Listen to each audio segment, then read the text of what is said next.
Before we started filming, you had mentioned that you had come down to New Orleans before.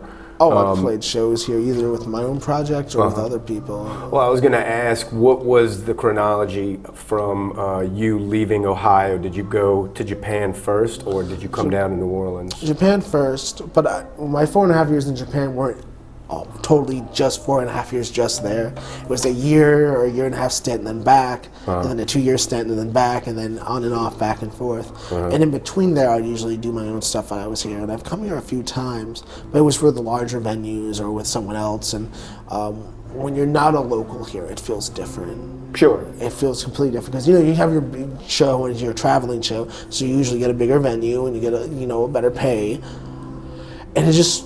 I didn't expect all of that when I came down here as a stint for a longer time, but the music scene out here is so different. It's scary because it's like, there's an article I read, my friend Mem, he's a saxophone, Mem Sham. He sent a article out saying that there's some places even hard to hand out $100 to people, and it's like, this is New Orleans. It's like, what? And I see where it's coming from, but I think there's a lot of, it's hard to say this, I don't want to throw anyone under the bus, but I feel like there's a lot of greed and expectations when it comes to that. A lot of what? Greed and expectations, because there are times, and this is everywhere, there's a certain venue in Cleveland when I was younger. As a restaurant, I used to bring money in. I used to do like a weekly show, and I would bring about 20, 25, 30 people. Now, this was a restaurant, not a super high fancy place, but it was like a vegetarian vegan place and higher price items. And when I did that, when they're average paying $30, $40 a check, that's a lot of money they're making off of me. And when I first went there, because I was young and naive, I said, $50. You guys seem like you said you guys were in the best spot right now. I was like, yeah, it'll just be fun. I have other gigs in the city. It'll be fun. But when I started bringing in more and more people, it's like, hey, you guys are making, by the time you get drinks done and stuff like that, you're making about $600 or $700 off of me. And that's just from people buying food. And that's on the people who, drink the coffee and they sit all day. It's like, it's also a coffee shop. And I'm like, hey, I got to start making a bigger chunk because I'm bringing in people. And they're like, well, normally we don't even pay our musicians. So we trade it for food. I'm like, I can sit at home and do that. Yeah. Would you do that to someone who paid? And eventually I stopped working with them. But it's like, it's that mentality that when people make money out, especially the restaurant, they want to save all that money, for other things. And I get it, but if someone else is bringing that money, you can't. The reason why they're bringing that traffic into you, it's like with bars. If they're bringing in crowds and bringing in things, it's the very least you can do is give them a chunk of that. Sure. And how much places out here make profit margins in alcohol, because I see how much they charge out here for stuff, and I know they're not paying anywhere near that when they buy it in bulk. Yeah. Because I know the prices of some of this stuff. Well, what's interesting is that they feel like the venues, some places, feel like they're in a position to be able to even suggest that they can bargain with the request. Do you know what I mean? Yeah. It was a great point. I interviewed Erica Callie from Petty Betty, and she said, do you go into a bar and then when they tell you $10 for the drink, do you say, well, I kind of feel like it's worth $8? No, they kick you out. Yeah. Do you sit down at a restaurant and say, well, I don't want to pay this much for that. How about this? You don't bargain with the people, and that's unacceptable. Exactly. But then when it comes to musicians, they feel it's acceptable to do that. And I don't understand the mentality. Oh, I actually understand it, because for them it's not about the quality of music, it's how much we can get sound in here for the lowest amount of price. Sure. They bid. And it's just like a restaurant. It's like in the fast food restaurant. You remember, and I think this is a good analogy. Remember the one McDouble or a double? Remember a double cheeseburger was $1. Mm-hmm. Remember that? I remember there was a time where they were less than $1. I mean, I was a little kid back then.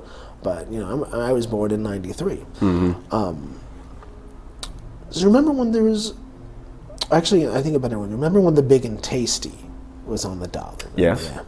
Which was pretty much the version of the Whopper. It was a bigger burger for $1.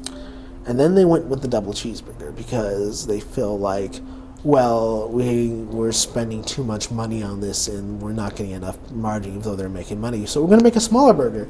But we're going to keep the dollar price point because people will pay that. Yeah. That must be grateful. Then they decided, well, the extra piece of cheese is costing us about 10 cents. We don't need 2 slices of cheese. And then the McDouble began. And then now McDouble is $2.89. But bulk prices are not 300% more. Yeah. And I think the same thing is with, and I'm sorry to say, but with music. Well, we can get someone who's going to bring in a lot of people, or we can just say live music and get randoms on the street. And this is a tourist town. So how many people are regulars are actually going to come all the time? So we just need beer that's going to, price that's going to, because they know they're tourists, they're going to pay the money. Yeah. We just need someone to get them in the door and just getting slam drunk. Yeah. 3 for $1s. Yeah. And they'll keep buying all night. Yeah. So what's the cheapest thing to do out here? Cover bands, because everyone knows them, and there's so many of them. Yeah, and they play the hits. And they can all play the hits. Mm-hmm. But we have so many of them. Well, we don't need a top band for this. They're going to be drunk anyway. Let's see how low we can go. Yeah. And it's a race to the bottom. Because at the end of the day, now McDonald's is having huge price issues. It's like, well, we went so cheap now, and millennials and Gen Z want to spend more money. It's like, well, we're so considered such a bottom of the barrel brand now. How can we actually make ourselves look to compete with like Chipotle or or stuff like that? And that's the problem when you get to this mentality of a fight or to the bottom. All you do is cheapen out everything else till there's nothing left. To me, that's the essence of all business. I don't think so. There's a lot of business. Yes. Really is. A lot of business. What do you think as a consumer is the solution? Or what do you think as a musician is the solution to this problem? We need to start demanding quality. We need to start making sure quality is adhered to, because there's a certain point where you're pushing out good talent for cheaper, less, more readily available. And to the point where it's mostly just background noise. Yeah. And does that really make it as a high quality music thing for most people? And I guess that's okay because as a drug. But have you also noticed the type of tourist here is not the same either? 15, 20 years. You had mentioned that before, I believe, before we started. This used to be a world-class destination. There used to be a lot more people with large amounts of money. Why do you think the Astor Hotel was here? And now there's still that amount of people. But more and more, have you noticed in the last few years, and I've talked to a lot of people about it, more people with OBX hats are coming down here. More people who would rather go somewhere else, but this is what they can afford. Yeah. And the problem is when you cheapen out every service, you get to the point where you're getting cheap people who are cheap. And I'm not saying there's nothing wrong with that type of vacation, no, but when you completely exclude luxury, everything else goes downhill with it. So this race to the bottom is just like, well, they'll accept lower quality because it's cheaper. But what you do is that you exclude the people who say, well, I can afford better and I will spend more, but if they're not going to give me what I want, I'll go somewhere else. Yeah. And I think New Orleans is becoming to that point because, less and less of that return is coming back. And there's nothing wrong with, appealing to a lower income demographic. There's nothing wrong with that. But if you concentrate solely on the cheapest price, you're going to lose, high quality, clientele. That's just it. They're in the pursuit of quantity over quality. And I think that's the long-term, the death of most businesses, because that cuts your long-term viability in place of short-term easy profits. Sure.